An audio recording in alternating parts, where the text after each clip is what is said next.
Here's one thing you should know about South Africa. Every day, thousands of people place bets on sports, casinos, lotteries, and online platforms.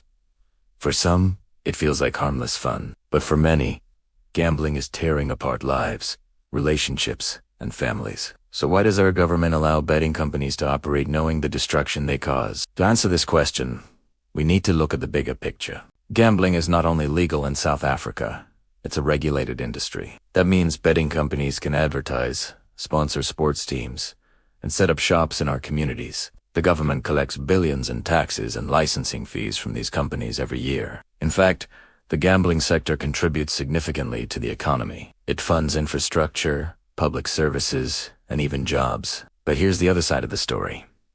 The social cost. Gambling addiction, also called problem gambling, is recognized as a serious mental health issue. Studies in South Africa show the gambling problems are linked to depression, debt, domestic violence, and even suicide. Families lose homes.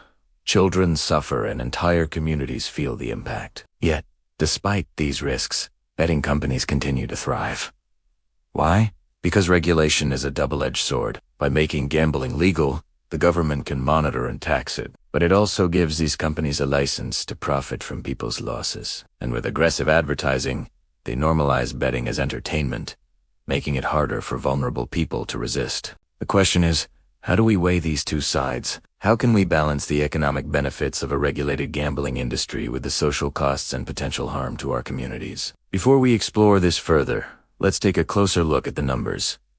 South Africa boasts a thriving gambling market. According to the National Revenue Collector, the South African Revenue Service, gross gambling revenue in the country has been on a steady rise. Now, this revenue comes from various forms of gambling, including betting, horse racing, lotteries, casinos, and more. Interestingly, the largest share of revenue doesn't come from land-based casinos as one might expect, but from remote gaming, which includes online platforms and off-course betting. Remote gaming has shown the most significant growth over the past 5 years, increasing by over 34%. But let's shift our focus to the flip side of this coin, the social cost. South Africa has seen a surge in problem gambling cases. A study published in the SA Medical Journal revealed that approximately 1.6% of South Africans between the ages of 18 and 49 have significant gambling problems. Another study conducted by the University of Cape Town's Substance Use and Addictions Research Unit found that around 5% of adults in the Western Cape province had significant gambling problems. You might be wondering, how exactly do you identify a gambling addict? Well, it's not just about how much money you lose. Problem gambling is a complex issue, and addicts may display various warning signs. These include chasing losses, setting unrealistic goals, showing little interest in hobbies or activities outside of gambling, lying to family about gambling activities, and neglecting responsibilities. In South Africa, there are support groups and helplines for those seeking help. One such organization is the National Gambling Helpline. They provide confidential counseling and support to individuals and families affected by problem gambling. According to data from the National Gambling Board, in the last financial year, the helpline received an average of 500 calls per week.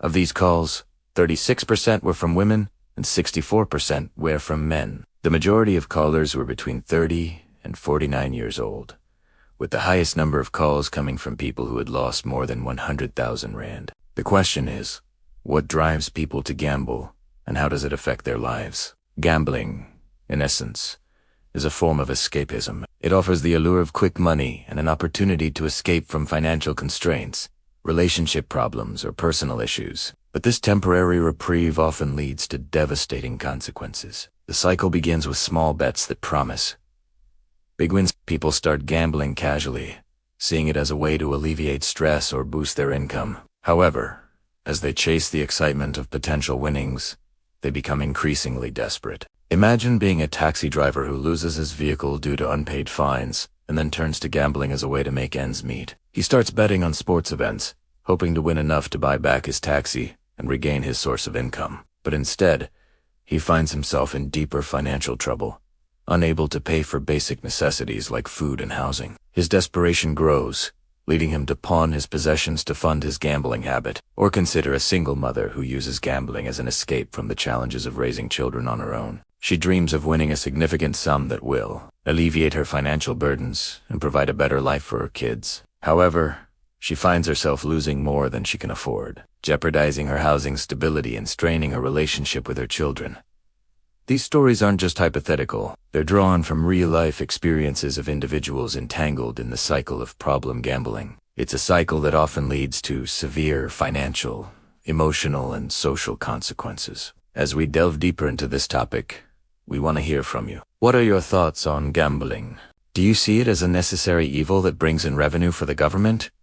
Or do you believe it inflicts too much damage on individuals and families? Share your thoughts in the comments below. And if you find this video informative and thought-provoking, don't forget to hit the like button. Your engagement helps us continue producing quality content that explores the complexities of important issues like gambling in South Africa. Let's now explore the concept of regulation. Imagine a scenario where gambling's illegal in South Africa. Without regulation, underground gambling activities would likely thrive, lacking any form of control or oversight. People might turn to illegal offshore betting sites, exposing them to potential scams or exploitation. Crime rates could rise with underground operators offering enticing bets, but often refusing to pay out winnings. Moreover, problem gambling would go unchecked, leaving individuals without support or resources to address their addiction. However, a complete ban on gambling isn't necessarily the ideal solution. People's attitudes towards gambling are complex.